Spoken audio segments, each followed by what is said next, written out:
성령 모독, 왜 즉각적인 심판이 없을까의 두 번째 이야기인데, 하나님의 심판은 반드시 이루어짐을 아시기 바랍니다. 사도행전의 아나니아와 삽비라처럼 지금 즉각적인 심판이 나타나지 않는다고 해서 심판이 없는 것은 아닙니다. 하나님은 그분이 때에 공의로 심판하시고 사람은 그 때를 결코 알 수 없으니까요. 성령을 모독하거나 교회를 타락하게 하는 행동은 언젠가 반드시 하나님의 심판을 받을 것입니다. 예수님이 재림 후 심판대가 아니더라도 때로는 살아생전에 개인적 또는 공동체적 위기, 교회의 쇠퇴, 영적 침체 등을 통해 그 결과가 드러날 수 있습니다. 현대 교회에서 교만과 타락이 만연하고 신자들의 숫자가 줄어들고 있다면 이는 하나님의 심판이 진행 중인 또 다른 방식일 수 있습니다. 또 여호와께서 이같이 말씀하시되 내가 목자들을 대적하여 내 양 떼를 그들의 손에서 찾으리니 목자들이 양을 먹이지 못할 뿐 아니라 그들이 다시는 자기도 먹이지 못할지라. 내가 내 양을 그들의 입에서 건져내어서 다시는 그 먹이가 되지 아니하게 하리라를 참고하시면 됩니다. 현재 한국교회의 교만과 타락, 성령 모독이 더 큰 문제가 되는 이유는 이러한 행동들이 하나님의 은혜를 남용하며 거룩을 경시하기 때문입니다. 이는 하나님 앞에서 심각한 죄이며 반드시 하나님께서 책임을 물을 날이 올 것입니다. 하지만 이러한 타락이 계속되도록 방치하는 이유는 하나님께서 성도 개개인이 스스로 성령의 음성을 듣고 돌이킬 기회를 주기 위함이라는 사실, 부디 결코 넘어가지 말기 바랍니다. 미치광이 목사나 성령 사역자들이 분명히 이 땅에 있습니다. 그렇다고 모든 목회가 개독교고 마귀가 하는 일이라 단순하게 치부해서는 안 되는 것이, 이러한 일은 공생에는 물론이고 사도시대에도 버젓이 있었다는 것입니다. 사도행전에서 대제사장과 그와 함께 있는 사람들이 다 시기하여 일어나서라는 구절이 나옵니다. 이는 사도들이 행한 기사와 표적이 백성들의 주목을 받으며 유대 종교 지도자들의 권위와 영향력을 위협했기 때문인데, 사람이 지혜로 만들어내는 신학과 교리를 높이며 이에 교만해진 지금의 목회자가 바로 그들인데, 유대 지도자들은 기존의 종교 체계 안에서 권위를 유지하며 백성들로부터 존경과 지지를 받는 위치에 있었습니다. 그러나 사도들과 제자들의 가르침과 능력이 그들의 권위에 도전한다고 여겼고, 지금은 박혁이 그 일을 하고 있어 그들이 혈안이 되어 주역과 선동으로 그를 모함하고 있습니다. 예나 지금이나 지도자들은 자신들이 이룰 수 있는 정치적, 사회적 영향력을 염려하며 사도들을 시기했습니다. 거기에 한국인들이 종특증 하나로 꼽히는 교육에 대한 지나친 집착과 자신이 배우고 익힌 지식에 대한 과도한 자부심과 교만이 한몫을 하고 있는데, 이는 과거 유대 종교 지도자들의 모습과도 유사합니다. 유대 종교 지도자들은 율법과 전통을 중심으로 한 자신들의 신학책에 강한 집착을 가지고 있었으며, 이로 인해 스스로를 의롭다고 여기는 동시에 다른 사람들을 판단하고 정죄하는데 주저하지 않았습니다. 그들은 자신들의 지식과 권위를 절대시하면서도 정작 하나님의 본질적인 뜻을 왜곡하거나 무시했고, 이는 결국 예수님과의 갈등을 불러일으키며 참된 신앙의 길을 가로막는 장애물로 작용했기에, 이는 사도행전의 모습과는 달리 지금 허수아비 신자들의 모습과도 일치합니다. 박혁의 성령 사역이 많은 이들에게 영향을 미치고, 특히 기존 교회에서 경험하지 못했던 영적 체험을 제공한다고 할 때 기존 교회 지도자들이 느끼는 위기감과 시기심은 너무나 당연하고 자연스럽습니다. 이는 사도행전 5장에서 유대 지도자들이 시기하여 사도를 체포한 것과 같은 심리적 동기에서 비롯된 것이니까요. 다음으로 흥미롭게도 한국 교회가 이단과 사이비에는 상대적으로 관대하거나 무관심하게 보이는 경우가 있습니다.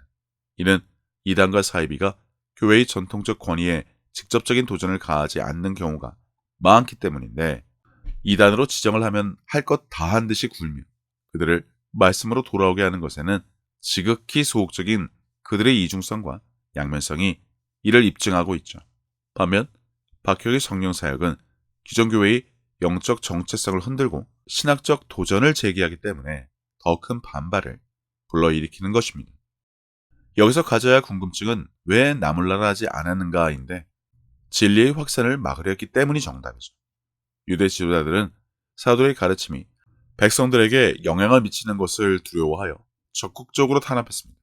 단순히 나몰라라 할 수 없는 이유는 그 가르침이 백성들에게 널리 퍼질 경우 자신들이 체제와 권위가 무너질 위험이 있었기 때문인데, 요한복음의 만일 그를 이대로 두면 모든 사람이 그를 믿을 것이요 그리고 로마인들이 와서 우리 땅과 민족을 빼앗아 가리라 하니를 참고하면 됩니다. 영적 경쟁과 경계심도 빠질 수 없는데, 단순히 방관할 경우 사도들의 사역이 자신의 위치를 대체할 수 있다는 두려움이 있었습니다. 자신들이 종교적 틀이 깨지는 것을 두려워하여 진리를 받아들이기보다 이를 억누르려 했던 것이고요. 한국교회, 과연 그들이 두려워하는 것이 무엇일지 굳이 생각할 필요가 없을 정도로 누구나 다 알 것입니다. 말에 있지 아니하고 능력에 있는 하나님의 나라를 전혀 보이지 못하는 마당에 헌금 횡령, 세습, 처녀, 청소년, 유부녀 가리지 않는 여신자 성추행 등이 지탄이 대상이 되면 살아남을 한국교회 몇 안 되기 때문에 말입니다. 이제 가말리엘의 조언을 살펴봤으면 합니다.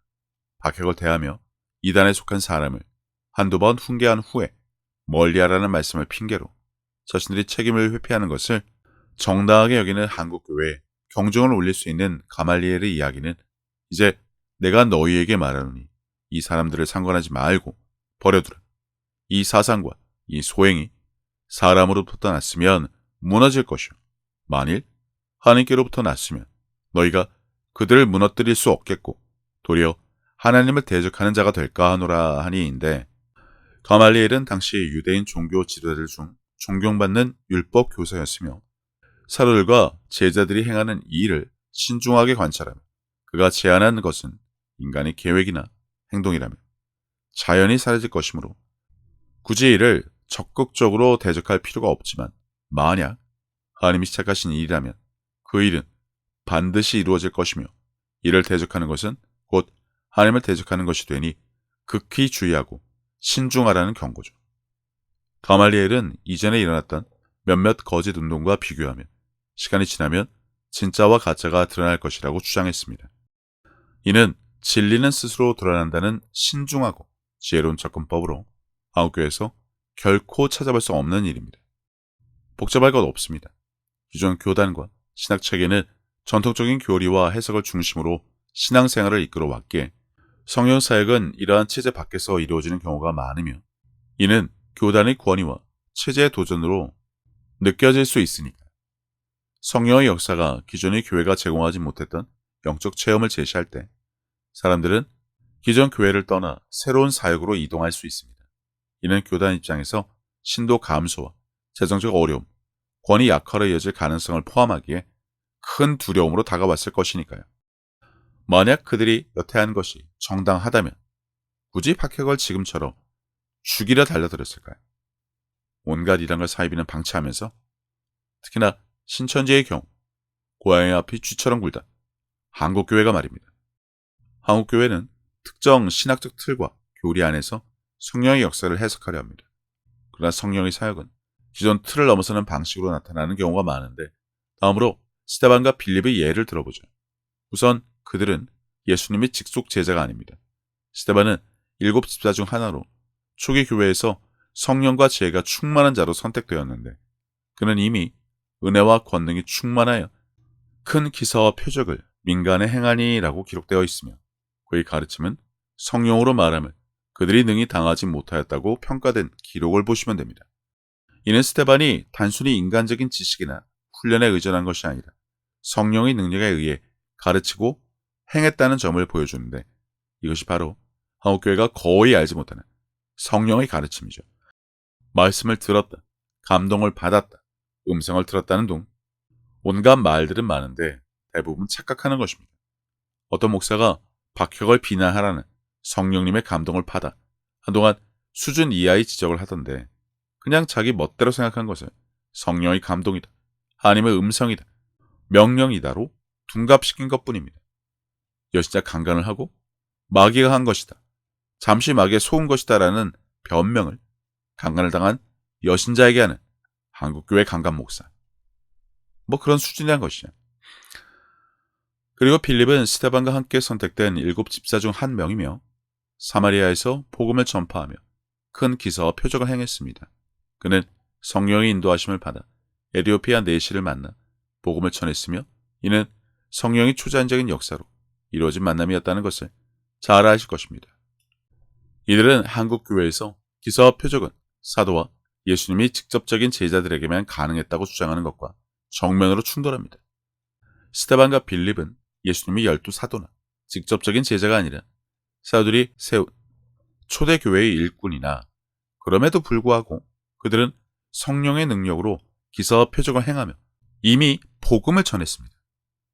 이는 성령의 역사가 특정한 사람들에게만 국한되지 않는다는 점을 보여주는데 한국교회 눈을 씻고 찾아봐도 이런 사람은 보이지 않죠.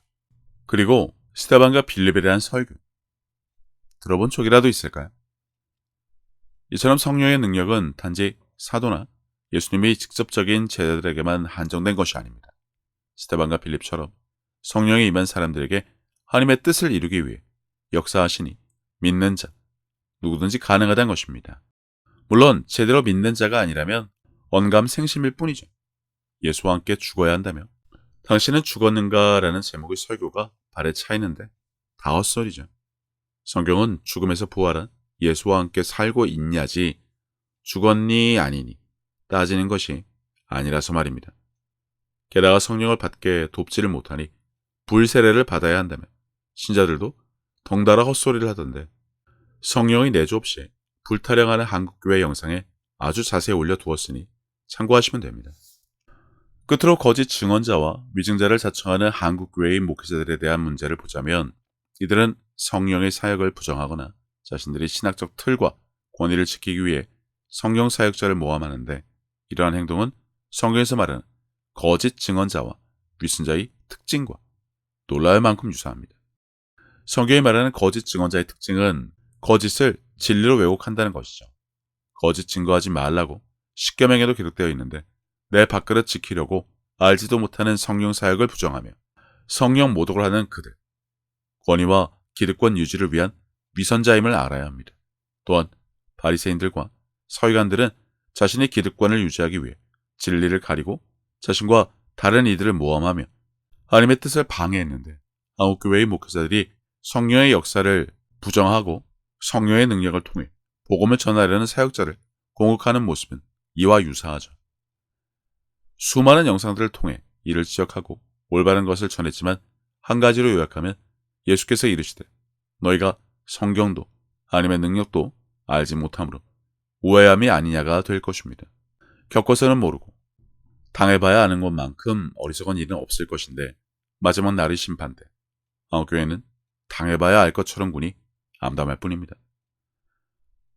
주님이 분명하게 밝히셨죠. 내 말이 마지막 날에 그를 심판하리라 라고 말입니다. 한국교회 목사의 설교를 듣고 그런 줄 알아 덩달아 성령 모독을 했다는 것이 결코 통하지 않는 심판 때 당신과 말씀이 온전히 1대1로 옳고 그름을 가리는 그 자리에 당신의 교회 개근, 직분, 봉사, 헌금, 성경 백독은 다 헛개비처럼 날아갈 것이고 오직 아버지로 하여금 영광을 받으시게 하였는가? 예수의 이름을 믿고 그 이름으로 무엇을 하였는가? 서로 사랑하였는가? 예수의 말에 순종하였는가? 등등 온갖 질문 앞에 서는 그날 당신은 당당히 통과해서 상급받음은 물론 새 예루살렘 성에 들어갈 수 있을까요? 자신이 있어 지금처럼 살며 신앙이 아닌 종교생활에 빠져 있냐고 묻는 것입니다.